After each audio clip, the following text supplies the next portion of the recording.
Safiya kompaniyasining asoschisi Bekzod aka bo'ladilar. Dam olishimiz endi sal noodatiy dam olishimiz. Dota o'sha o'yingohimiz bor. Bir haftada bir marta shu 5 ga 5, $1000, $800 legolar ko'tarib kelaman.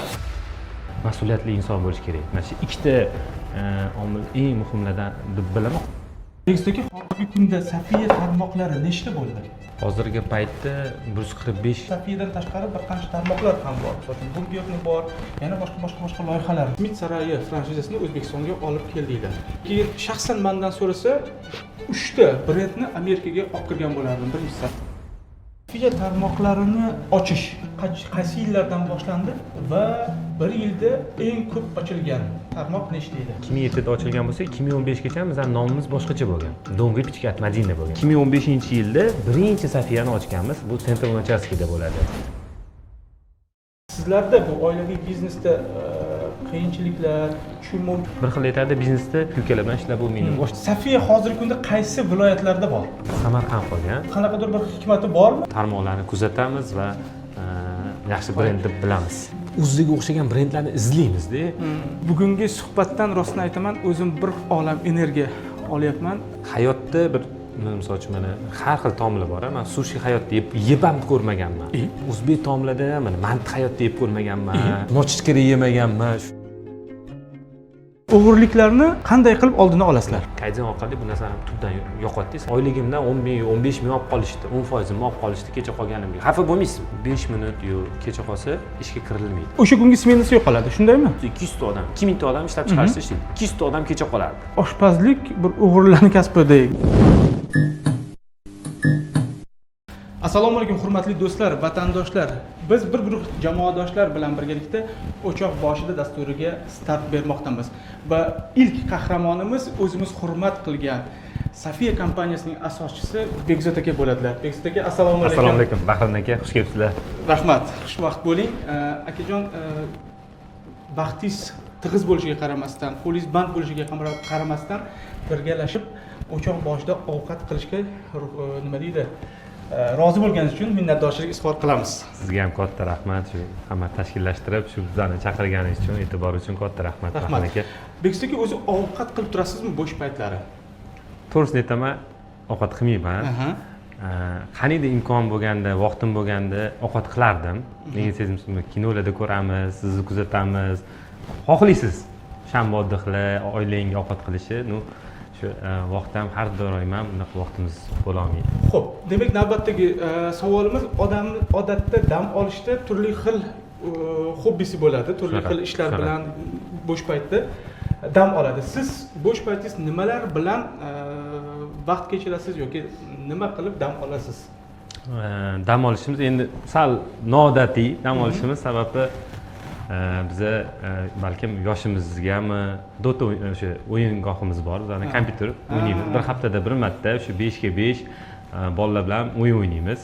Yoki shanba oddiq mazza qiladigan ishim bu oilam bilan Tashkent City'ga borib, parkka aylanib, Tashkent City mollarni aylanamiz. Yana bir hobbilarimdan Lego yig'ish. O'sha Lego, mana uyimda kolleksiyam bor. Katta $1000, $800 Legolar ko'tarib kelaman va shuni yig'aman. Bo'ldi, esladim. 1 yil oldin Sanjar Ilhom bordilarmi? Londonga yo'q. Ilhom bor. Lego ko'tarib keldi Sanjar bilan Ilhom. Demak, u Lego siz uchun bo'lgan ekan. Bo'ldi, esladim. Bir hobbimdan shu nesiz miyiz o'chadi deb dam olasiz. Qo'yil. Men o'zimcha o'yladim, baliq tutishga borasiz yoki bir boshqa nurlar bilan dedim. Xo'p, bo'lmasam biz nima deydi, ozgina razgon olish uchun kecha so'raganimizda Bekzod aka aytdilar, qozon kabob qilamiz dedilar. O'shaning uchun qozon kabobga tayyorgarlik qilyapmiz, lekin piyoz bilan nima deydi, ingliz tilida suhbat qilib nimasini darajasini belgilab oladi-ku. Level deydimi, nima deydi, darajasini. Mana piyoz, mana pichoq. Oshxonalar bilan qanchalik do'st ekanligingizni bo'ldi. Biz ham bir ko'ramiz. Kelishdi. Lekin Bahrom aka boshida aytib o'tdim. Bahrom aka, men unaqa oshpaz emasman, ovqat pishirishni bilmayman deb aytdim. Ammo lekin harakat qilamiz. Bir narsa aytaymi? Zora shundan keyin oshpazlarni ham qadriga yetgan bo'lasiz.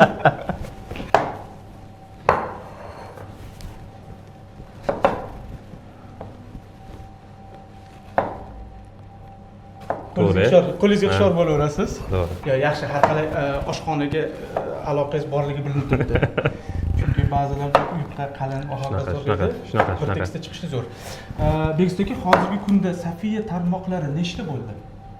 Hozirgi paytda 145 ta do'konimiz bor. 145 ga yaqin do'konimiz bor. Bu O'zbekistonda va Qozog'istonda do'konlarimiz. Bu faqat Safiya brendiga tegishli, to'g'rimi? Meni bilishimcha Safiyadan tashqari bir qancha tarmoqlar ham bor. Masalan, burgerni bor, yana boshqa loyihalar bor. Shunaqa. Endi bizani nimaga qattiq ahamiyat beramiz? O'zlarini sohadan boshqa sohaga chiqib ketmaslikka harakat qilamiz. Sababi misol uchun ko'pincha bo'ladi imkoniyat ko'plar dom qurishni boshlaydi yoki boshqa zavod umuman boshqa yo'nalishga kirib ketadi-da, harakat qilamiz o'zlarini sohamizda yurish. Sohamiz qanaqa? Mana bilasiz o'zingiz, servis sohasida. Umumiy ovqatlanish. Umumiy ovqatlanish, mana burger yo'nalishimiz bor. Yaqinda mana pikaniyamizni ochganmiz, 16 ta do'kon ochdik. U kichkina har bir mahallada g'oya qanaqa? Misol uchun har bir mahallada mana biz Avstriya, Germaniyada ko'rib keldik, har bir joyda pikaniyasi bor. Shunda o'yin tagida tushsa issiq non, kofe hududidami yoki yo'q, alohida. Nomi Pikaniya Babushki Mai. Tushunmayman yoki eshitmay qoldimmi? Endi sekin-sekin rivojlantiryapmiz bu yo'nalishni ham. Va o'sha aytganingizdek Burger Embassy yo'nalishi ham bor. Bizga Parkenskidagi filial qulay, kechasi kunduzi hattoki bir 12-1larda ham o'sha yerda yig'ilib choy poy ichamiz bolalar bilan. Nonlarga ham lekin maza qildim. Oldin non yo'q edi, bilishimcha. Shunaqa. Non yo'q edi. Hozir nonlarga ham qo'yibsizlar, ko'rib rosa xursand bo'ldim. Qozonqop uchun to'rg'ash hamma narsasi tayyor. Siz to'rg'aysiz, men to'rg'ayman. Siz aytsangiz, men sizga assistentlik qilaman. Siz gapiraverasiz, men assistentlik qilib to'rg'ab qo'yaman. Bo'ldi. Men xohlasangiz, men ikkalamiz ham to'g'risak bo'ladi. Endi lekin tiqilib qolmaylik deyapman-da. Bo'ldi. Siz ayting, qanaqa to'g'rash kerak, men to'g'rayman. Bugun sizga assistentman. Men bugun sizga assistentman. Maqsad ham ovqat qilish, ham sizning tajribangiz, bilimingizdan bahramand olishda. To'g'risi qolaversa. Rahmat. Suhbatimiz boshida aytganimizdek, biz o'zimiz O'zbekistonda havas qilgan bir qancha umumiy ovqatlanish kompaniyalari bor. Misol uchun jumladan mana Safiya kompaniyasiga juda havas bilan qaraymiz. Rahmat. Chunki shunchalik ishni biz o'zimiz hozirgi kunda bir 5-6 ta tarmoqning ichida miyamiz ochib ketib qolyapti-da. Lekin sizlar 145 ta tarmoq, hozir bu xodimlar soni hozir 5200 ga yaqin bo'ldi. 5200 ta. Biz 300 ta xodimni boshqara olmay o'tiramiz-da kezi kelganda. Lekin xudo xolasa ajoyib emas. O'zbek oshxonasida ham bunchalik tarmoqlar bo'lsa ketgusida. Shunaqa. Bizning oliy maqsadimiz mana hozir jamoamizga ham aytamiz, oilamiz bilan ham oliy maqsad umumiy ovqatlanish yo'nalishi bo'yicha O'zbekiston brendini dunyoga chiqarish. Xudo xolasa. Shu maqsad qo'yganmiz. Nega misol uchun shu mashhur Amerikaning brendlari, Yevropaning brendlari misol uchun mashhur. Nega biz o'zi qora ko'zliq qila olmaydi? Biz uddala olamiz. Shunga ishonch bilan yilki boylaganmiz bolalar bilan, shu yigitlarimiz bilan va shunga qadamma-qadam ketyapmiz. Yaqinda bir biz ham endi shu sohani odami sifatida niyatimiz faqat bizniki O'zbek oshxonasida. O'zbek oshxonasiga ixtisoslashgan bir joyda bir suhbat bo'ldiki, kelgusida O'zbek oshxonasini maktabini ochamiz degan bir niyatimiz bo'ldi. Shunda bizga aytishdi, biron qanaqa bir chet eldan franshizani olib kelinglar va o'sha bilan shartnoma asosida qilinglar. Xudo xolasa deb niyat qilindi. Lekin franshiza ham misol uchun hozir shu kunduzda bir muayyan bir summa kattaroq sifra chiqyapti, raqam chiqyapti va umid qilaman siz aytganingizdek kelgusida biz ham O'zbek oshxonasini yoki bo'lmasam O'zbek brendini dunyoga olib chiqadigan qanday maza qilish umidimiz zo'r, juda ham havasdamiz. Franshiza haqida so'z ketar ekan, shu yaqin kecha kunduzda bilishimcha Umid saroyi franshizasini O'zbekistonga olib keldinglar. Shunaqa, adashmasam, uni ham ko'rib, u ham dunyoda bir necha davlatlarda bor, chunki ko'pincha borsak, shunaqa. O'zim ko'p kiraman Umid saroyiga. So'ramoqchi bo'lganim, u yerdan yarim tayyor mahsulotlar keladimi yoki o'zingizlar chiqarasizlarmi? Keladi. Asosiy shartlari shu. Asosiy shartlari shu. Shu ularning dizaynida, ular lokatsiya tanlab beradi. Endi asosiy maqsadimiz bu tarmoqni biz bunaqa kengaytiramiz, imkon darajasida. Asosiy maqsad bizga o'xshagan biznes bu kerakli tajribani yana olishdi. Tushunasizmi? Sababi baribir franshiza, baribir kelajakda agar misol uchun biz baribir dunyoga chiqmoqchi bo'lsak, bilyapsiz, franshiza mana butun dunyo franshiza orqali rivojlanadi. Balkim biz o'ylaymiz, hozir mana strategiyada ko'rib chiqyapmiz, franshiza yo'li bizning yo'limiz deb bilyapmiz. Va shuning uchun bizga tajriba kerak. Shu tajribani yana qo'shimcha shu Umid saroyidan ham olyapmiz. Shu bugun Amerika Qo'shma Shtatlaridan uchib keldik. Va to'g'ridan to'g'ri o'sha yerda turib fikrlayotgan O'zbekistonda hozir men bilishimcha Abdurashid aka Eminov go'shtni franshizasini berdilar. Meni bilishimcha hozir mana Sariq bola ham pitssasini berish arafasida berdi yoki shunaqa bosqichda deb eshitdim. Lekin shaxsan mendan so'rasa 3 ta brendni Amerikaga olib kirgan bo'lardim. Birinchisi Safiya, ikkinchisi Evis, uchinchisi bir osh markazi. Ya'ni besh qozon bo'ladi, boshqa mana shu 3 ta konsepsiyani menimcha bemalol Amerikada torta oladi degan umidim bor, xudo xolasa. Bo'lmasam suhbat o'z yo'liga, suhbat yaxshi insonlar bilan bo'lgani uchun samimiy bo'ladi va ish qolib ketadi. O'shaning uchun ish ham qolmasin. Bo'lmasam sekin to'rg'ashni boshladik. Shunda qilib to'g'risam bo'laveradimi? Bo'laveradi. Bunisini men to'g'ray endi. Bo'ldi.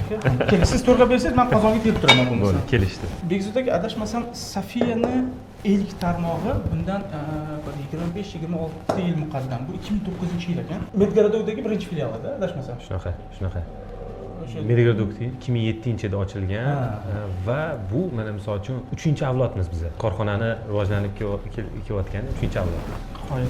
Men nimaga buni hozir esladim? O'sha yillari 2009-yillar biz o'sha Ofarin to'yxonasini ro'parasi oldi Qabarlistoyda adashmasam. Shunaqa. O'shani ro'parasidagi oshxonada ishlaganmiz. Bir yilcha o'sha yerda ishlaganmiz va nonushtaga sizlarning tarmog'idan afg'on Napoleonni olib nonushtaga juda yaxshi ketardi. Ko'p yer iste'mol qilardim. Ofarin to'yxonasida. Ofarin ro'parasida oshxona bo'lardi. Hozir endi bormi yo'qmi eslolmayman. Bu yoqda market bo'lardi va hokazo Hadra marketida. Shunaqa. Va eng qizig'i, masalan, o'sha yerda bizning mahallam, o'sha yerda katta bo'lib o'sganman. Haligacha ham o'sha yerda turamiz. 3 ta uka ham o'sha Medgaradok mahallasida o'sha Vipchka o'sha aytganingiz joyiga bir 100 metr narida uyimda. Haligacha ham o'sha yerda turib, o'sha yerda qilamiz. O'zani o'sha yerda katta bo'lib o'sgan mahallamiz. Eng qadrdon joylar. Zo'r. Biz ham uzoq yil bo'lmasa, o'sha 1 yil o'sha yerda o'qiganmiz. Mana shuni turg'ab beraverasiz. Bo'lmasam Safiya tarmoqlarini ochish qaysi yillardan boshlandi va 1 yilda eng ko'p ochilgan tarmoq nechta edi? Biz asosiy rivojlanish mana bilsangiz, men qisqa tarix bo'yicha aytaman. 2007da ochilgan bo'lsa, 2015gacha bizning nomimiz boshqacha bo'lgan. Dom Vipchka at Madina bo'lgan. Damashniy Vipchka at Madina. 2007dan 2015gacha. Sababi, misol uchun mana Dom Vipchka qo'yganmiz, Damashniy Vipchka qo'yganmiz va ko'p bizga o'xshagan ko'pyalar paydo bo'lgan. Damashniy Vipchka qo'yishdan ziyoda umumiyda, hech kim uni legalizatsiya ham qila olmaysan. Keyin 2015-yilda birinchi Safiyani ochganmiz. Bu Central Nochaskida bo'ladi. Bu o'sha TTZ tarafda emas. Central Nochaskida TTZga yetmasdan o'ng qo'lda. Bo'ldi, esladim. Haligacha ham bu do'konimiz bor. O'sha birinchi Safiya do'konini o'tda ochib, u ham qayerdan kelib chiqqan. O'shanda bizani akamni qizlari tug'ilgan. Hozir yoshi ham o'sha Safiya bilan tengdosh. Safiya qo'yilu, nomi ham chiroyli chiqyapti deb o'sha Safiya o'sha akamni qizlarining nomiga qo'yganmiz, Safiya deb qo'yganmiz va 2015-dan 2015gacha ham 3 ta do'konimiz bo'lgan, tasavvuringiz uchun. Asosiy rivojlanish mana shu 9-10 yil bo'ldi, oxirgi mana 8-9 yilda va keng rivojlanganimiz mana yiliga 20 ta, 30 ta, 40 ta do'kon ochganimiz oxirgi 3 yil, oxirgi 2-3 yil desa bo'ladi. Aslini olganda yoshlar, hozirgi yoshlar sal bizga nisbatan shijoatliroqmi deymanda, tezroq bir narsaga erishishga keladi, lekin Safiyani hozirgi kun kelishida 20-25 yillik mehnat bor aslida. Shunaqa. Bu narsalar o'z-o'zidan birdaniga bo'lgan emasligi, to'ppa-to'g'ri.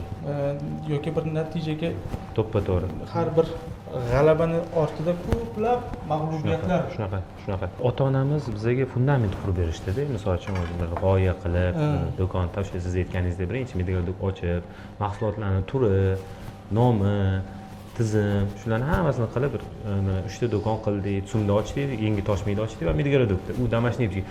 Lekin haligacha ham Damashniy Vipchka bor. Tsumni nomi bir zonda, tepasida Dom Vipchka yozilgan. Medgaradokda ham shu onam aytganlar, nom Qosim deganlar.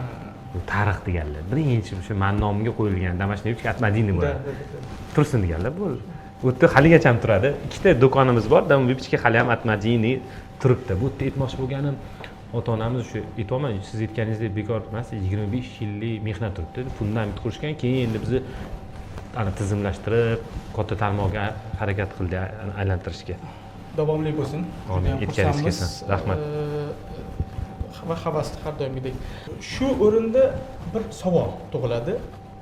ko'pincha o'zimizga ham aytishadi yoki bo'lmasam ijtimoiy tarmoqlarda ham duch kelamiz. Oilaviy biznes masalasi.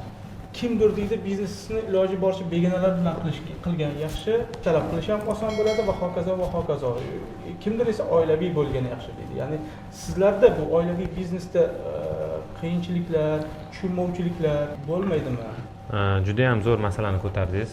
Savol uchun katta rahmat Bahrimniki. Odam rahmatli aytardilar-da, hayotga qonun yo'q derdilar. Misol uchun kimdir aytadi, vohli turish kerak. Kimdir unaqa qilish kerak, bunaqa qilish kerak. Yo'q, o'zing qanaqa xohlasang, misol uchun men 11 turingiz, 11 da tur. Shunaqa deb tushuntiradilar. Xuddi shunaqa bir xil aytadi, biznesda qarindoshlar bilan ishlab bo'lmaydi, oila bilan ishlab bo'lmaydi, aka-ukalar bilan ishlab bo'lmaydi, qo'shni-og'aynilar bilan ishlab bo'lmaydi. Biz shuni navroti bo'lganda, bilsangiz agar mana siz mana Ilhom akamni yaxshi taniysiz, ulfatsizlar, Sanjar akamni bizni mana shu jamoamizni hammasi oshna-og'aynilar, aka-ukalar, oila va hattoki biz aytamizki, mana shu butun shu 5000 ga yaqin xodimimiz bir oilamiz deymiz. Biz butun mana shu anaqa agar bir-birimizga yordam berishga harakat qilamiz, shunaqa korporativ kultura deydi, shunaqa shakllantirganmiz-da, bir oilamiz deb va oila bo'lgani uchun ko'p o'ziga yarasha ko'p yutuqlari bor. Sababi mana biz o'sha mana ota-onamiz rivojlantirishyapti. Haligacha mana onam ishinglar yuray deb aytamiz. Sababi ular texnologlar, butun anaqa mahsulotlarimizni sifatiga nazorat qiladilar. Men do'konlarga qaraganman, ukamdan biz do'konlarni yurg'izganmiz. Akam ishlab chiqarish qilganlar-da va men agar misol uchun degan odam bo'lsa, har qaraverishing kerak. Qanaqa bo'lyapti, nima bo'lyapti? Biz faqat do'konni ochib orqaga qarash yo'q. Bilasiz, akangiz o'tiribdi u yerda, tushunasizmi? Shu taraflama o'ziga yarasha ko'p yaxshi taraflari ko'p va misol uchun va yana bitta eng katta muhim tarafi oilamizni yana birlashtirganda bu oilaviy biznes. Sababi safarga chiqasiz, uyda gaplashasiz, mana uyda o'tiramiz-ku, biz tema ko'p-da, bitta ishda ishlaymiz, birga bitta ishda ishlaymiz, biznes to'g'risida gaplashamiz, sayohatlarga chiqsangiz ham biznes to'g'risida oilani juda ham akamlar misol uchun kuniga 10-15 marta telefon qilib gaplashaman, ukam bilan gaplashaman, mana shunaqada, tushunasizmi? Hammada ham unaqa emas u. Mana shu ish bizani oilamizni birlashtirgan. Va bu katta yutuq deb bilaman bu narsani. Va kamdan kam holatlarda bunday. Ba'zan biz o'zimiz ham xafa bo'lamiz yoki bo'lmasam ko'rganda qilamiz. Ibrat olsa arzigulik. Agar siz aytganingizdek yaqinlar, oilalar birlashsa va mana bu faqat aka-uka, ota-ona emas. Mahrimniki bilsangiz, mana bilasiz, o'sha aytganimda Ilhom akam bizni o'sha mana kruzlarga birga safarlarga chiqamiz, ko'rasiz. Shu darajada oshna-og'ayni aka-uka bo'lib ketganmiz-da. Siz aytganingizdek juda ham birlashtirilgan, jiplashtirilgan. Mazza. Ishga borsang mashhur bo'lib ketgan videolar bor. Instagramda. Instagram bir xil kiyim kiyib. Hamma bir xil kiyim kiyib olgan. U ham misol uchun shu gaplaringizni tasdig'ida, ishxonadiylar. Shunaqa ishxonadiylar ham shu darajada aka-ukamiz-da.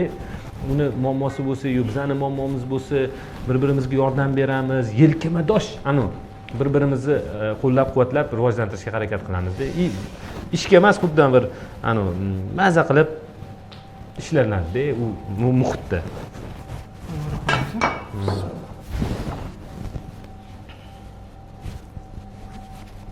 Bahonada qozon qovoq qilish ham o'rganib oldi. Qiyin emas ekan. Qozon qovoqni ko'p joylarda turlicha nomlashadi. Bir duch kelgan bo'lsangiz kerak. Darvoqe. Cho'rni sovoq.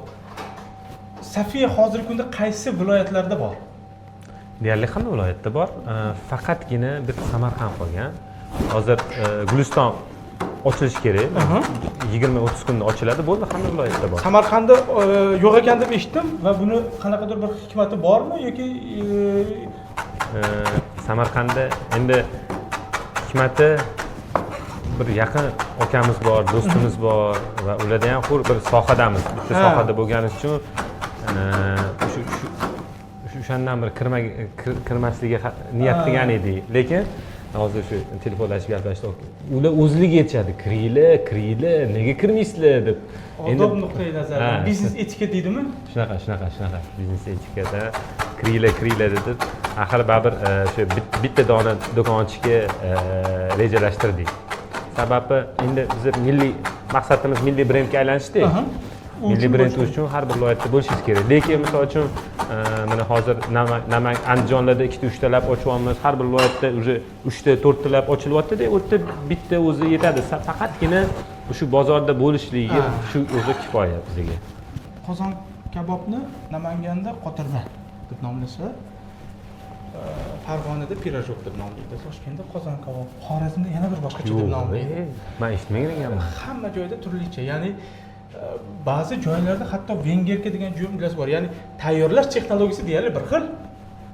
Nomi har xil. Nomi har xil. Eshitmagan ekanman. Qo'y. Biz o'zimiz adashmasam o'tgan yilmi Safiyani fabrikasiga kirdik. Tomosha qilib, ekskursiya qilib chiqdik.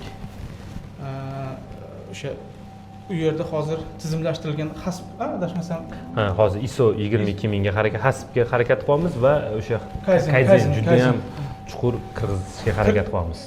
Endi o'sha kayzen masalasida biz yaqinda bir bizda suhbat bo'lib qoldi. Endi kayzenda odatda bitta odam bir ma'lum bir vazifani ado etadi. Shundaymi, misol uchun ishlab chiqarishda? O'zi kayzen ma'nosichi tinimsiz o'zgarish, tinimsiz rivojlanish. Bir instrumentni bu misol uchun o'sha joyda turib, u hozir men batafsil tushuntirib bera olmayman. O'zi kayzenni o'zgaruvchan bo'lish kerak va bu misol uchun bu kayzen qayerdan kelgan bizga? Yaponiya filosofiyasi, o'sha Toyota birinchi bo'lib ishtirok etgan shu narsani va shu bilan Amerika bozorini mashinada egallagan. Toyota mashinalari. Kayzen filosofiya orqali. Shu o'rinda savol tug'iladi. Bu kayzen tizimini boshqa tarmoqlaringizda, deylik, restoran formatida qo'llanilganmi? Va unda qo'llanish qulaymi, yo'qmi? Men tushundim sizni. Bu kayzen filosofiya faqatgina bu filosofiyada. Bu degani konsultant yonlashing kerak degani emas. Bu kayzen misol uchun biz filosofiyani o'sha o'rganganmiz, tushunganmiz va har bir tarmoqlarimizga o'sha restoran soha bo'ladimi, burger soha bo'ladimi, kiritishga harakat qilamiz.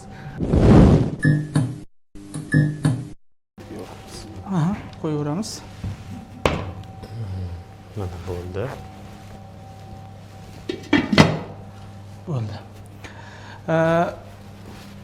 Go'sht pishguncha, ya'ni ovqat pishguncha suhbatni davom ettiradigan bo'lsak, boya suhbatimiz chala qoldi. Aynan kayzen masalasida men nimaga bu savolni beryapman? Bizdagi ma'lumotga, balki men xato tushungandirman. Restorandagi oshpazlar uchun yoki restoran uchun kayzenni targ'ib qilish, kiritish, tizimlashtirish biroz qiyindek tuyuldi shaxsan menga. Balki men xato tushunyapman. Kayzen filosofiyasi o'sha aytganimdek tinimsiz rivojlanish, u degani mana kimdirlar tushunadi, o'sha xodimni ishini o'sha joyda turib kerak narsa faqat ish qiladi xolos, boshqa u degani ishini mana biz kayzen filosofiyada qanaqa qilamiz? Mana taroz tepada turibdi, pastga tushirdik, xomashyolarni oldiga qo'yib berdik, hamma narsani o'zini joyi bor. Misol uchun mana men o'zim Yaponiyada ham o'qiganman. Toyotani o'sha bir xomashyo chiqarib beradigan Toyotaga bir kompaniyaga kirdik, zavodga, hattoki mana pichoq deyli, mana joyida turish kerak. O'shani rezinka qilib o'zini joyini qilib qo'yadi. Kimdir olsa ham pichoqlar ko'p, 20 xil, 30 xil. Aynan shu pichoq mana joyida turish kerak, o'shani joyi turibdi. Chunki ishingizni osonlashtirib beradi. Bizda qanaqa odatda bo'ladi? Misol uchun uni bu yoqqa qo'yamiz, buni bu yoqqa qo'yamiz yoki misol uchun xomashyolarni mana tuz deyli, guruch deyli, go'sht deyli nomi bo'lmaydi. Biz qidirib yuramiz, uni ochib ko'ramiz, buni ochib ko'ramiz. Bu hammasi bu mudo deydi. Bu mudo o'sha Yaponiyada poteriya. Biz vaqtimiz ketkazyapmiz. Uni ochib ko'rdik, bu idishni ochib ko'rdik, pichog'imizni qidiramiz. Qani meni pichog'im deb bir xillar aytishadi. Bu degani hamma mana shu tizim qilib o'zingni izlanaverasan, soddalashtiraverasan. Bizda hattoki o'sha fabrikamizni Mitsumashi deydi, u o'sha xomashyo mahsulotlarini konditorlarimizga yetkazib beradi, kerakli miqdorida. Shunaqada endi aytganimdek, bu bizni do'konlarimizga borganmizda, kayzenda. Do'kon hattoki mana retail sohasida ham qilsa bo'ladi-da. Sotuvchimizni spagetti bir instrumenti bor. Bir xaridor keldi, qatliga boryapti, biz tizib chiqamiz. Bundoq keldi. Bu xolodilnikka bordi. Bu yoqqa kirdi, korobka bu yoqda oldi. O'ziga yarasha ko'p muammolar ko'p deydi. Masalan, korobka naryoqda turar ekan, pergament bu yoqda turar ekan. Mana shu kerak emas, ortiqcha qadamlar qilyapti. Bu misol uchun retail sohada eng muhim narsada tez xaridorga obsluga qilishingiz kerak servis sohasida. Ortiqcha harakatlarni yo'qotib berdik, o'sha kerakli narsasini shu joyga olib borib berdik. Qanaqadirlarni перестановка qildik, tushunasizmi? Bu mana shunaqa narsalarni izlanib shu охота на муду deydi. Mana shunaqa poteryalarni qidirasan, izlaysan. Qoyil. Demakki, kelgusida biz o'sha o'zimizning restoranlar tarmog'ida shu haqida ko'p muzokaralar qilyapmiz, lekin hech hali kiritganimiz yo'q. Ba'zi ixtiloflar o'zaro bo'lib turibdi hozir. Qilamizmi, qilmaymizmi, qandoq qilamiz, nima qilamiz? Demak, bu suhbatdan keyin albatta buni kiritish kerak ekan degan xulosaga keldik. Yana qiziqarli narsa qo'shib o'taman shu yerda. Misol uchun ikki xil menejment bor-da. Bittasi Amerikani o'sha Yevropani menejmenti bor, bittasi Yaponiyani menejmenti bor-da. Amerikani menejmenti katta investitsiya talab qiladi sizga. Misol uchun qanaqadir katta programma so'rashi mumkin. Yaponiyani menejmenti bu ikki xil menejment. Yaponiya kam xarajat bilan katta natijaga erisha olasan-da. Tushunasizmi? Misol uchun sen o'zing mana hozir sizga konsultantsiz, o'zingiz ham shu ko'p narsalarni o'zingiz ham qila olasizda. Va hozir ham qilib kelyapsiz. Ko'p kompaniya o'zini rivojlantirayotgan korxonada shu filosofiya bor, har doim rivojlanishga harakat qiladi. Albatta. Tizimlashtiradi biznesni, shunga o'xshash narsa. Haligi shu o'rinda navbatdagi savol. Aynan sizlarning yo'nalish bo'yicha siz havas qilgan O'zbekistondagi 3 ta kompaniya va chet eldagi, ya'ni xalqaro 3 ta kompaniya. Tushundim. Haqiqatda havas qilaman. Ko'p narsa, misol uchun shu intervyularni ko'ramiz, bu Zafar akam bizneslari, bu Korzinka tarmoqlari. Havas qiladigan biznes har doim o'zini ustida rivojlanishadi, tizimlashtirishadi, qanaqadir ma'noda narsa o'rganamiz. Bu birinchi biznes. Ikkinchi biznes bu Evos tarmog'i. O'sha o'zini yo'nalishi bo'yicha havas qiladigan bir brend va bilishim bo'yicha mana hozir boshqa davlatlarga ham reja qilishyapti chiqishi, bu zo'r.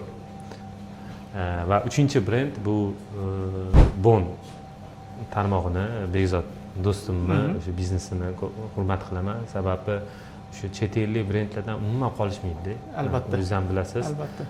Misol uchun olayotgan xomashyolar, оборудованиялari, tizimlashgan biznes va o'sha qanaqa qilib yondashayotgan bu zo'r. Bu misol uchun mana London yo Amerikada ham ochsa ham yaxshi zo'r bo'lib ketadi deb o'ylayman. Bu gapingizni tasdig'i sifatida aytaman. 2011 va 12-yillar adashmasam, 2012 yoki 13 edi. Yo 12-13 yoki 11-12, aniq esimda yo'q. Shu yillari meni o'zim ham ABMMB, ya'ni o'sha Bekzod aka, ya'ni oldinlari Akbar aka, otalari Akbar aka ish boshqararlar yoki onalari, ularning qo'lida, ya'ni o'sha restoranda ishlaganman. O'sha afsona restoranda bosh oshpaz bo'lib ishlaganmiz va darhaqiqat oshxona jihozlari, restoran biznesiga bo'lgan podxod, munosabat tahsinga sazovor edi. Ya'ni hozirgi kungacha meni bilishimcha ko'p holatlarda ko'p restoranlarga boramiz. Endi o'zimiz ham hattoki shunaqa Xitoy jihozlari bilan cheklanamiz. Lekin ular tandirni falon joydan, aniq to'g'ri aytyapsiz. Mangalni misol uchun deylik boshqa bir davlatdan, hattoki o'zimiz ham hozirgacha misol uchun ayrim joylarda iqtisod qilish mumkin bo'lsa iqtisod qilamiz. Ya'ni ayrim jihozlarni Xitoydan olamiz. Ayrim bir jihozlarni O'zbekistonda, ya'ni arzonroq narsa, lekin ularni o'sha paytdan hozir ham shunday deb o'ylayman, biznesga, restoranga munosabatlari o'zgacha edi. Tandir esimda bor, Hindistondan kelgandi o'sha paytlarda. Mangal adashmasam Yaponiyadan kelgandi. Muzlatgichlar Angliyadan kelgandi. Ya'ni dizaynerlar ham hatto Angliyadan. Eng zo'rlarini ishlatishar edi-da. Hozir ham meni bilishimcha bu kompaniya, chunki darhaqiqat ancha bizda ham misol uchun bir poydevorlarda bir g'isht qo'yib bir nima sayqallanishimizga sabab bo'lgan kompaniyalardan deb ayta olaman. Shunaqa. Isbos qo'shilaman va endi siz aytdingiz o'sha dunyoga tanitilgan brendlarni ham aytib o'ting dedi. Aytdingiz, men endi o'zim sohamdan kelib chiqib aytaman. Bizda o'sha Paris Baguette degan Koreyani brendi bor. Bu Amerikada ham ochgan, Singapurda ham. Endi men bu biz har doim izlanganimizda o'ziga o'xshagan brend qidiramizda. Misol uchun mana Evs deydi yo boshqa brendlar McDonald's yoki KFC'ga qaraydi. Nechta assortiment bo'lishi kerak, necha minutda servis ko'rsatish kerak va hokazoda. Dizayn qanaqa bizga ham o'ziga yarasha shu kimga shu uzoq muddat ko'rishing kerak. Shuning uchun o'zimni yo'nalishimni aytaman. Paris Baget 4000 ga yaqin do'konlar bor. Bizani yo'nalishimiz, bizani sohamizda eng katta tarmoq shu hisoblanadi. Misol uchun mana McDonald's deydi 30 mingta do'koni bor, Starbucks 30 ming, lekin aynan bizani yo'nalishimizda o'zi bunaqa bizani yo'nalishimizda dunyoga mashhur 30 mingta tarmoq yo'q. Asosan bu juda ham qiyin rivojlanadigan biznes. Asosan mana Germaniyada ham yuraman. Shu Germaniya shaharida 4 ta yonma-yon shaharida 100 ta 150 ta do'kon ochadi, bo'ldi. Men bu hattoki bordim, nima rivojlanmaysan desa qiyin deydi. Mana o'zingizdan mana shu safarlarda yurasiz, qandolat sohasi asosan lokalniy hammasi. O'sha davlatda o'zida. Mana shu Paris Baget Koreyani brendi shu narsani boshqa davlatlarga chiqishga harakat qilyapti, lekin hali ko'p brendlar chiqmagan. Va ikkinchisi bu Chaterace, bu Yaponiyani brendi. Biz Yaponiyaga borib shu kompaniyani zavodlarini ko'rdik. U ham o'sha Singapur, Vyetnam shu kabi davlat chiqishyapti va o'ziga yarasha savollar berdi. Misol uchun qanaqadir fabrika qurasanmi, shu modellar. Bizda eng qiyin narsachi mana Bahrimniki bizning yo'nalishimizda biznes model haligacha izlamoqmizda. Mana misol uchun O'zbekistonda boshqa, Toshkentda boshqa biznes model. Biz har kuni ultra fresh mahsulot mana 24 soat muddati bo'lgan yetkazib beramiz. Viloyatga boshqa biznes model, u yerda mahsulot pishirishimiz kerak. Qozog'istonga boshqa yo'nalish, u yerda qanaqadir mahsulotimizni o'sha yerda ishlab chiqarishimiz kerak. Umuman har xil. Bizda aytaman, mana olding mana bu korxonadan kopировать qilding, shu kopiya qilding, ko'chirding. Unaqa yo'q-da. Kimga izlanishdan hali ham. Har hududga nima deydi, individual nima deydi? Individual yondashish kerak. Shunaqa. Shu bizani qiynab keldi. Shuning uchun ham o'ziga o'xshagan korxonalarni qayta ko'rishimiz kerak. Mana Yaponiyaga bordik, Chaterace'ni ko'rdik, shu aytganimdek Paris Baget va yana Le Pen degan, bilsangiz agar Le Pen degan brend bor, u Polga o'xshagan sal boshqacharoq. Shu tarmoqlarni kuzatamiz va yaxshi brend deb bilamiz. Tez safarga chiqishimizga qaramasdan Begzod aka aytgan brendlarning birortasiga kirmagan ekanmiz. Biz ham shu o'zbekchiligiga borganiga nima deydi, o'zbekligimizga borganmiz. Qayerda mashhur yoki nomi chiqqan bo'lsa, o'shalarga borgan ekanmiz-da, misol uchun. Endi biz mana o'ziga o'xshagan brendlarni izlaymiz-da. Mana siz ham mana qandayki bizga o'xshagan o'sha qandolat sohasida dunyoga chiqqani, mana misol uchun 100 ta McDonald's yo Pizza Hut, Papa John'sga o'xshab dunyoga 100 talab davlatlarga chiqqanini aytib bera olmaysiz, sababi yo'q, tegi yo'q. Qandolat sohasida-da. Shuning uchun ham mana agar misol uchun polni oladigan bo'lsak, ular ko'proq restoran, premium, lekin u ham ko'p davlatga chiqishmagan. Bir davlatda bitta yo ikkita, yo misol uchun 5 ta ochishligi mumkin. Umumiy misol uchun mana 100 ta, 200 ta tarmoqlar shu bir davlatga chiqadi, unaqasi yo'q. Shuning uchun biz izlaymiz, qidiramiz. Biz internetda bizga o'xshagan brend sababi bizga savollarimizga javob kerak. Bugungi suhbatdan rostini aytaman, o'zim bir olam energiya olyapman va o'rganishimiz kerak bo'lgan va ishimizda targ'ib qilishimiz kerak bo'lgan ishlar hali ko'p ekan. Begzod aka juda ham bir samimiy suhbat uchun, maslahat, munosabat uchun minnatdorchilik bildiraman, chunki umid qilaman bu kabi suhbatlar zotan siz ko'p joylarda chiqish qilasiz, ko'p joylarda bilimingiz bilan bo'lishasiz. Bilganlar uchun takror bo'ladi, bilmaganlar uchun qo'shimcha yangi ma'lumot bo'ladi degan umiddaman. Rahmat. Begzod aka, endi ish bo'yicha suhbatlashdik. Har bir odamni taom bilan bog'liq yoqimli xotiralari bo'ladi-da. Misol uchun shaxsan o'zim yoshligimizda endi biz Chustamiz, Namangan viloyati Chust tumani. Chust bilsangiz agar pichoq va do'ppi ko'proq, do'ppisi bilan mashhur va deyarli barcha onalar, buvilar do'ppi tikib yakshanba kuni sotishgan. Va buvim rahmatli do'ppi sotishga chiqqandan keyin qaytishda bizga nabiralar uchun xo'rozqand, qurt va o'sha Chustni bir qishlog'i bor, Karnon degan qishlog'i, o'sha qishloqqa xos pishloq olib kelishardi. Ishoning, bunaqa pishloq misol uchun O'zbekiston bo'yicha aylanyapmiz, hali duch kelganim yo'q. bu narsalar baxtga qarshi yo'q bo'lib ketyapti bu an'analar, lekin umid qilaman что buni yana qayta tiklash imkoni bo'ladi.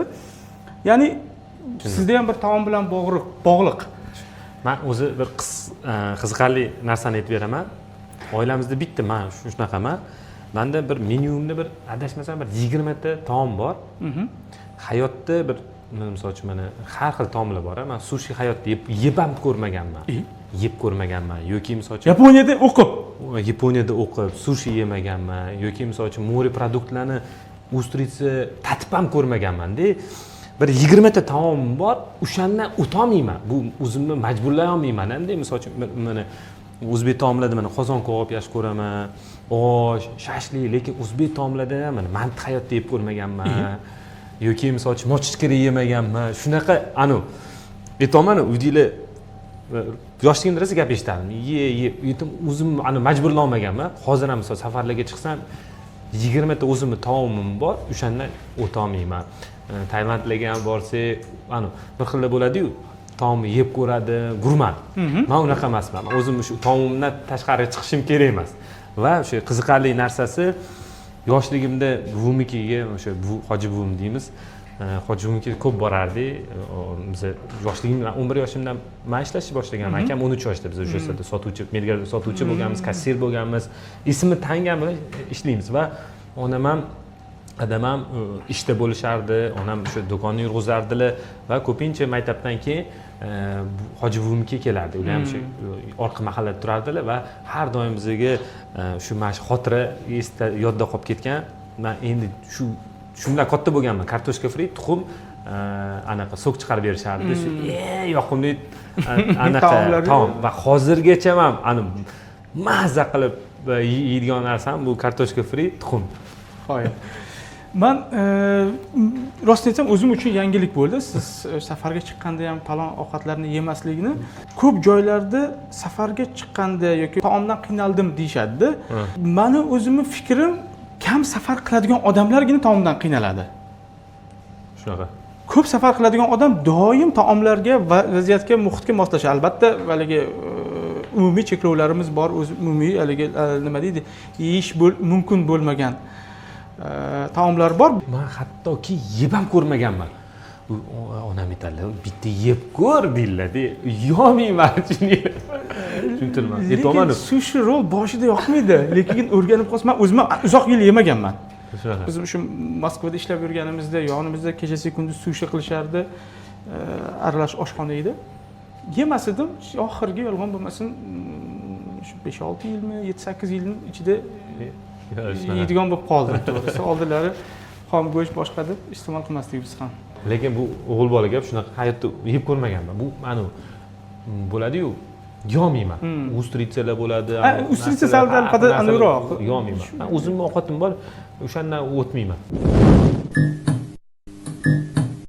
Ovqat pishishiga ham oz qoldi. Shu o'rinda yana bir ikkita savol berib olsam. Bekzodga hozir kadr ortida, kamera ortida bir yaxshi ma'lumotlarni aytib o'tdingiz. Rostini aytsam, bu kabi yangi bir tizim Safiyada borligini o'zim ham bilmagan ekanman. Umid qilaman, bizga o'xshagan bilmaganlar ko'pchilik bo'lsa kerak deb o'ylayman. Shu haqida bir podpiska haqida qisqa to'xtalib o'tsangiz. Endi podpiska o'zi qayerdan paydo bo'ldi? Hozirgi zamon shu taraf ketyapti. Mana oladigan bo'lsak, mana hattoki mana aviakompaniyalar ham podpiska, yillik podpiska sotib olsan va misol uchun obuna, misol uchun obuna bo'lasan-da va shu yil davomida shu uchib yura olasan yoki hattoki mana hozir ko'ryapmiz mashg'ulotlar bor-ku. U ham aynan bitta o'sha fitness zalga borishing shart emas. Podpiska, o'sha obuna bo'lsan, har xil korxona bor. Mana yillik paketni sotib olish. Shunaqa, pushmi, one fitmi, shunga o'xshash sotib olsan va xohlasang shu azonga yo'q xohlasang shunga o'xshash kabi otga borasanmi, kamonga borasanmi, suzishga borasanmi, xohlagan har kuni xohlagan joyingga bora olasan shu obuna orqali.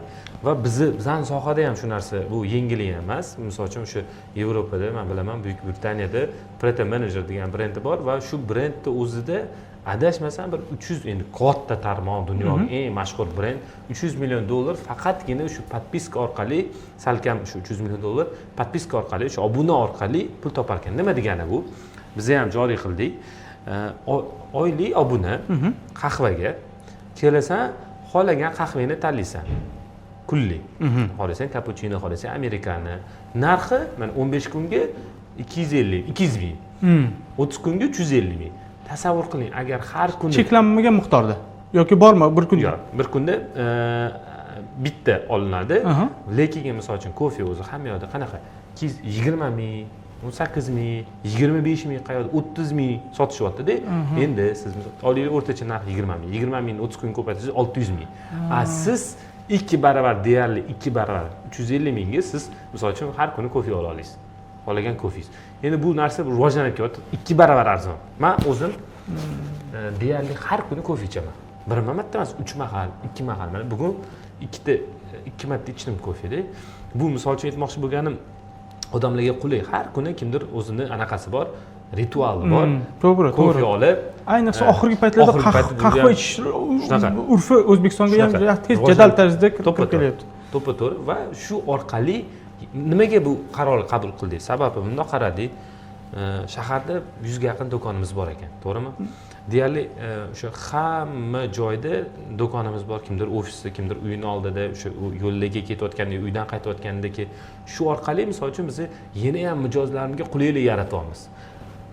Zo'r imkoniyat qanaqa ma'noda 2 barobar deyarli arzon narxda kofe xarid qilish imkoniyatiga.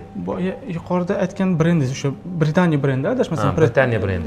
Britaniya kompaniyasi deyarli o'tgan hafta Amerika Qo'shma Shtatlarida shu brend haqida so'z ketdi va amerikaliklar bularni yaxshi qabul qilish sabablaridan biri aynan shu obuna sababli dedi.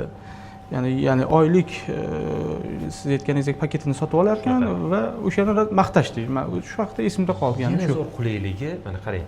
Sizni podpiskangiz bo'lsa, mijozlarimizni endi qanaqadir ma'noda Safiyaga loyalni, Safiyadan xarid qilishga aniq imkoniyat yaratamiz. To'g'rimi? Albatta. Juda ham ajoyib ma'lumotlar. Shu o'rinda yana bir savol. Umumiy ovqat, menimcha boshqa bir yo'nalishlarda, boshqa bir xizmat ko'rsatish turlarida ham bordir, lekin umumiy ovqatlanish sohasini vakili bo'lganimiz uchun kompaniyada bonus tizimi yoki bo'lmasam deylik, endi uzr so'ragan holda aytaman, sholi kurmaksiz bo'lmaydi. Aka, o'g'irlik masalasida. O'g'irliklarni qanday qilib oldini olasizlar? Rahmat savol uchun. Qiziqarli savol. Sababi oldin biz ko'p korxonalarga o'xshab muammoni xodimlarga yuklatardik. Qanaqa ma'noda? Misol uchun pul kam chiqdi bir do'konimizda. Biz misol uchun xodim, siz misol uchun biz ishlagan xodimlarga qanaqadir tarafdan yuklatilardi. Yoki misol uchun korxona kechi qovoldi va qanaqadir shtrafnoy sistema bor edi. Yoki bizda KPI'lar bo'lardi, bonus va shu Kaizen orqali bu narsani ham tubdan yo'qotdik. Sababi bizani miyamiz fikrlashimiz o'zgardi. Qanaqa ma'noda biz aytamiz, kecha qolsa Kaizen nima deydi? Kecha qolsa deyapti 5 mingmi, 10 mingmi atkupatsiya qilyapti, sotyapti. Bu birinchisi. Mana men kecha qoldim, sotuvchiman, kecha qoldim, pulni to'ladimi, bo'ldi. Men o'zimni aybdor his qilmayapman. Ishga baribir o'z vaqtida kelish kerak, sababi do'kon ochiladi, kassaga turish kerak, barmay 8 da kimdir kofe yetkazib keladi, atkupatsiya qilyapti. Yoki o'sha aytganimdek atkupatsiya qilyapti va servis ham yaxshi bo'lmaydi, sababi ikkita mijoz bor, ichki mijoz va tashqi mijoz. Biz harakat qilamiz, ichki mijoz bu bizani xodimlarimiz-da, biz oilamiz deymiz. To'g'ri munosabat qilishga. Mana tasavvur qiling, men sotuvchiman, kecha qolganimga menga jarima solishyapti, men xafa bo'lmayman. Men shu xafani men tashqi mijozlarga ko'rsataman. Tashqi mijoz Safiyaga kiradi, men xafaman, sababi oyligimdan 10 ming, 15 ming olib qolishdi, 10% olib qolishdi kecha qolganimga. Xafa bo'lmaysizmi? Xafa bo'lasiz. Shu narsa ko'zda tutadi. Yoki misol uchun qanaqadir kamchiliklar chiqadi, xatoliklar bo'ladi. Shunga ham jarima solsam xafa bo'lmaysizmi? Xafa bo'lasiz. Bizi yoki misol uchun oldin qanaqa bo'lardi? Ishlab chiqarishimizda ham ko'p kecha qolardi. Biza keyin bu aytdikki, bizda o'sha jarimani yo'q qilamiz dedik. Hozir ishlab chiqarishimizda 5 minut kecha qolsa ishga kirilmaydi. Qanaqa ma'noda? Bu bilasizmi? O'sha kungi smenasi yo'qoladi, shundaymi? Ishga kirilmaydi. Mana oldin 100 ta, endi taxminan aytaman, 100 ta, 200 ta odam, 2000 ta odam ishlab chiqarishda ishlaydi. 200 ta odam kecha qoladi. Biz aytdik, biz bo'ldi, sizlarga jarima solmaymiz, lekin kecha qoldinglarmi, kirgizmaymiz. Tasavvur qiling, u odam endi biz iltimos qilamiz, kecha qolmanglar deymiz. U odam vaqt sarfladi, ishga keldi, shuncha keldida 5 minutgacha qoldi. Bu ishga kirmadi. Bir marta qildi, 2 marta qildi, keyin qilmaydi bu narsani. 5 minut vaqtliroq chiqishga harakat qiladi va shu misol uchun kecha qolish tizimimiz misol uchun 100 dan ko'sa qolsa 2-3 ta odam kecha qoladi, u ham исключение bo'ladi, tushuntiradi misol uchun vaziyatim mana bunaqa bo'lib qoldi deb. Juda ham tizimni o'zgartirib yubordi. Aytmoqchi bo'lganim, misol uchun biz aytdik-ku, bizni xodimlardan yetmasdan o'zida ayb, bizda ayb deb bilamiz. Hamma o'sha nimadir kamchiliklar bo'lsa, siz xodimlarda ayb bo'lmaydi asosan, sababi tizimda ayb bo'ladi. Biz shunaqa deb tushunamiz-da, bizda ayb, rahbariyatda ayb. Sen qaramagansan, sen tizim yaratmagansan, sen shu narsani yo'l shu mana shu lazeyka bo'ladi, lazeyka deydimi shu imkoniyatni qoldirgansan. O'g'irlik qilishganmi yo boshqa narsa qilishganmi? Demak, menda ayb. Shu narsani bartaraf qilishga bizda o'sha alohida jamoamiz bor. Nega desangiz, misol uchun kassova disiplina deymiz, buziladi, ko'pincha yengillanib ketadi. Men aytaman, shu bolalarning aqlini boshqa narsaga yo'naltirish mashhur bir narsa yaratishadi. Shunaqa narsalar o'ylanadi, lekin bizda o'shanga qarashi, nesi zamon tez o'zgaryapti. Biz misol uchun mana shunaqa o'g'illik bo'lar ekan deb mana hozir aksiya men aytdim, obunami yoki misol uchun har xil biz ilovamizda narsalarimiz bor, qilmay o'tirmaymiz, to'g'rimi? Qilishimiz kerak, lekin shunga yarasha kontrmeralar ham qilamiz. Alohida jamoamiz bor. Bir marta bitta vaziyat bo'ldi, yaqinda ko'rsatib berishdi bolalar. Bitta bola shu boshini tagiga pastda anaqa turadi, pul turadi, kassani tagida pul turadi. Shu boshini tagini tiquradi. Video operator tushunmayapti, ne tiquradi. Keyin bitta kamera qo'yishdi. Shu tiqib kassadan pul olib, boshi kepkada-yu, kepkada bo'lardi. Kepkada tiqurardi. Endi bizda uniforma kepka. Shu boshini ichiga tiqib, kepkasini yopib chiqargandi, tushunasizmi? Endi shunaqangi narsalar o'ylab topishadi, ana.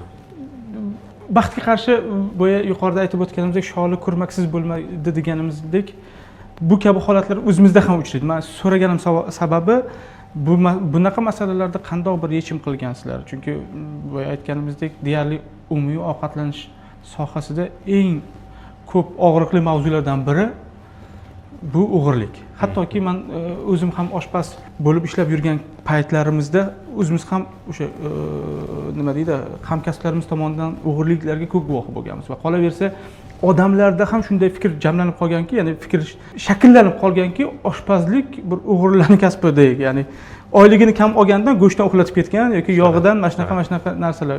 Xodimlarni, yaxshi xodimlarni boshimiz ustida ko'tarishimiz kerak. Oldin misol uchun qanaqadir do'konimizda pul kam chiqsa va hokazo xodimlarga taqsimlanadi.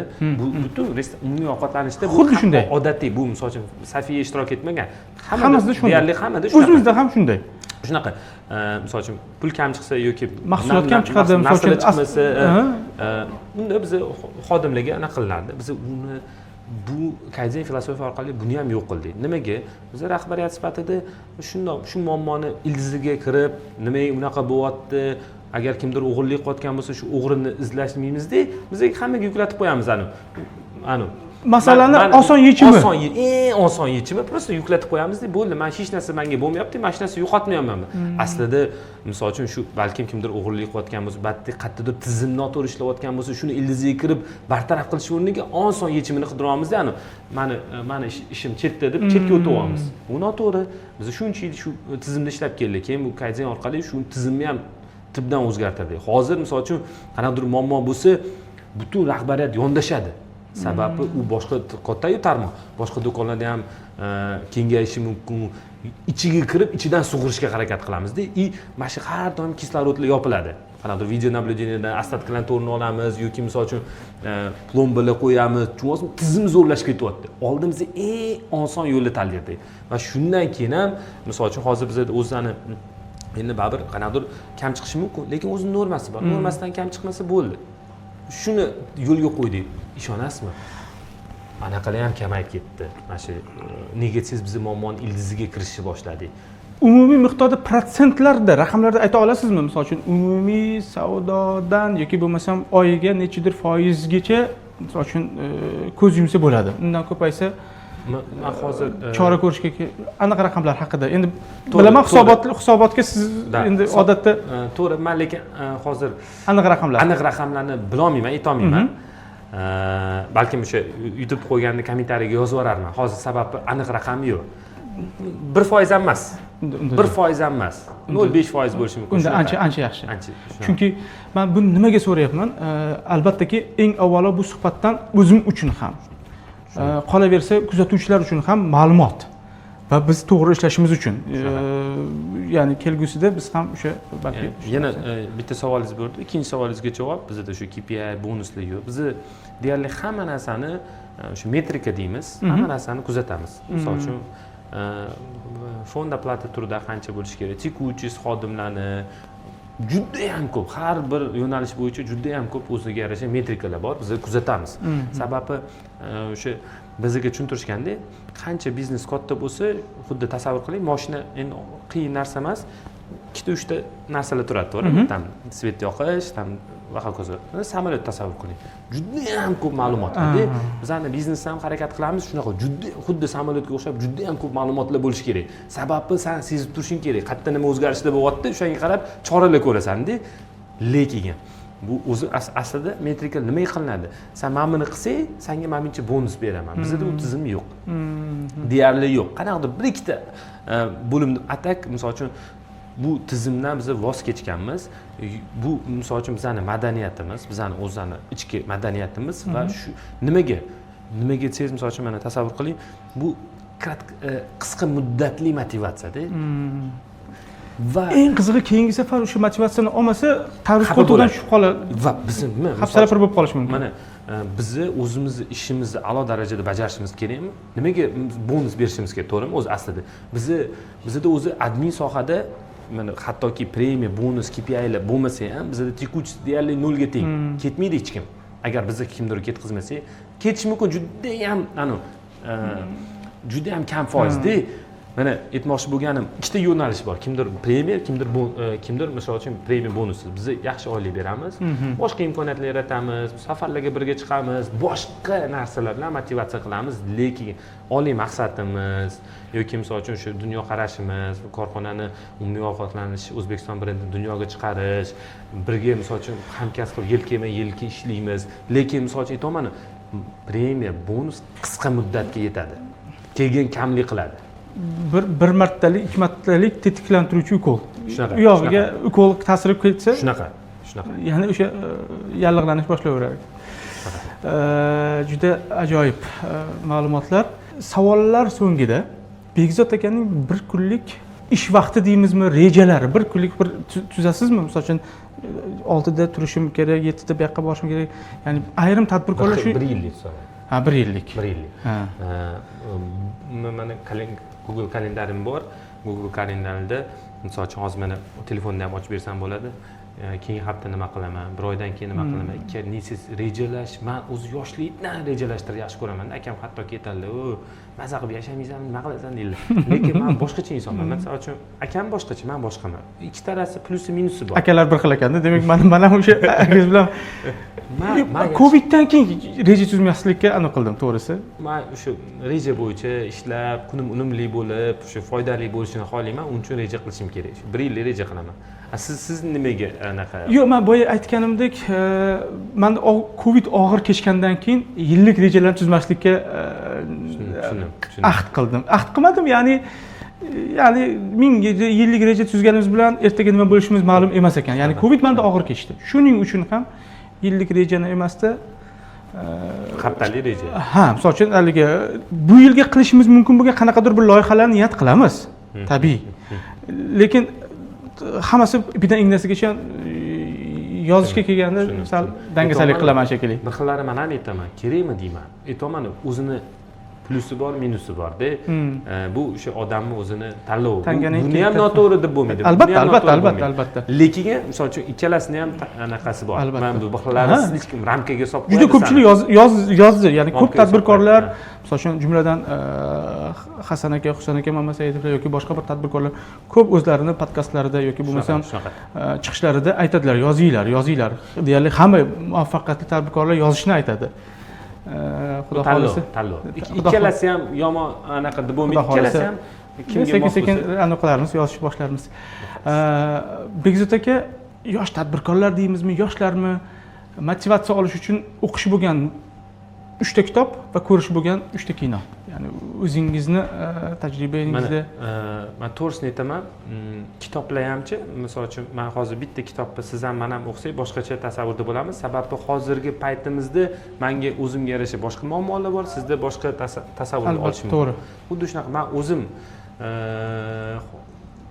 ko'p motivatsiya olganim bu avtobiografiyalar, misol uchun shu mashhur insonlar, Steve Jobs bo'ladimi, mana Walmart bo'ladimi, bir qishloqdan boshlagan korxona yoki Nike bo'ladimi yoki shunga o'xshash avtobiografiyalarni yaxshi ko'raman. Mana hozir Pixar o'qiyapman, Pixar kitobini. O'sha Steve Jobs unikal odam bo'lgan. Misol uchun mana Apple'ga ham bir g'ish qo'yib boshlagan biznesi, bu yerda ham misol uchun noldan kelib, noldan emas endi, misol uchun juda ham achinarli holatdan olib chiqqanda, milliard korxonaga aylantirgan. Shu menga ko'proq avtobiografiya va u insonlarni nima birlashtirib turadi? O'z kasbini sevish. Qanaqa ma'noda? Mana juda ham xoli erdimki, har bir inson o'zini sevadigan kasbini topish. Bu juda ham katta baxt. Sababi baribir asosiy vaqtimiz ishda ketadi-yu. Shunaqangi o'zini mana Elon Musk deymizmi yo boshqa mashhur insonlar o'zini kasbida ish sifatida qaramaydi. Vaqt qanaqa o'tganini sezmaydi-da. To'g'ri. Mana Steve Jobs ham shunaqa inson va ular integrator bo'ladi. Qanaqa ma'noda? Mana Jack Ma ham aytib bergan edim. Men oddiy ingliz tili o'qituvchiman dedi. Lekin men kerakli odamlarni kerakli joyga qo'ya olaman va kerakli odamlarni topa olaman. Bu misol uchun jamoani Steve Jobs bilasiz, o'zi injener emas, lekin o'sha kerakli jamoalarni jamlab turib integrator bo'lish kerak-da. Yani jamlab turib kerakli joylarga qo'yishimiz kerak. Dirijor bo'lish kerak. Simfoniya chiqish uchun shunaqa. To'g'ri. Sal oxirgi paytlarda kitob o'qiy olmayman, lekin avtobiografiya kinolar rostdan maza qiladi ona. Men vashi maza qilaman. Kinolar ham chiqib ketdi-ku, misol uchun ko'piniki misol uchun hammasiniki deyali, hamma muvaffaqiyatlilarning kinosi chiqib yotibdi-da. Men o'zim yaxshi ko'radiganlarimdan Последний samuray juda ham anaqa qilaman, filosofiyasi va hokazo. Qozonimizga bir qaraymiz, tayyor bo'lsa suzamiz va shu bilan birga shu bilan suhbatimizga yakun yasasak, Bekzod akaning ham ko'p vaqtlarini olib qo'ydik.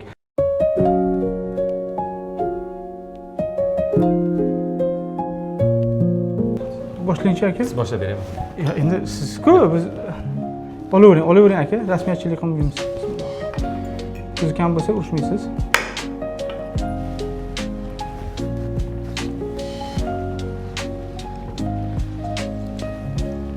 Mazza.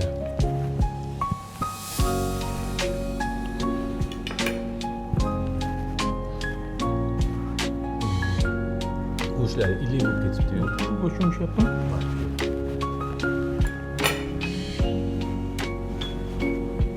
Bir narsani ishonch bilan aytaman.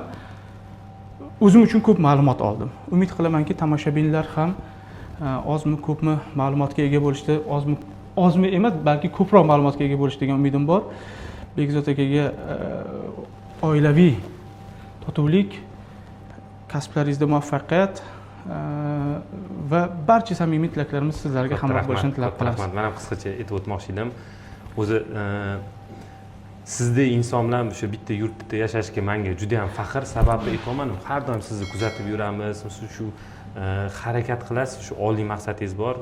O'zbek oshxonasini dunyoga mashhur qilish, mana Guinness rekord bo'ladimi, kitoblar chiqardingiz. Menga juda ham faxr, siz bilan mana yelkama-yelka dosh bo'lib bitta ovqat pishirib, siz bilan suhbatlash. Men faqat eslab yuradigan bir anaqa bo'ldi-da, lahza bo'ldi. Sizga katta rahmat. Sizga ham rahmat. Shu bizlarni chaqirib qilganingiz uchun faxrlanamiz. Rahmat. Salomat bo'linglar, rahmat.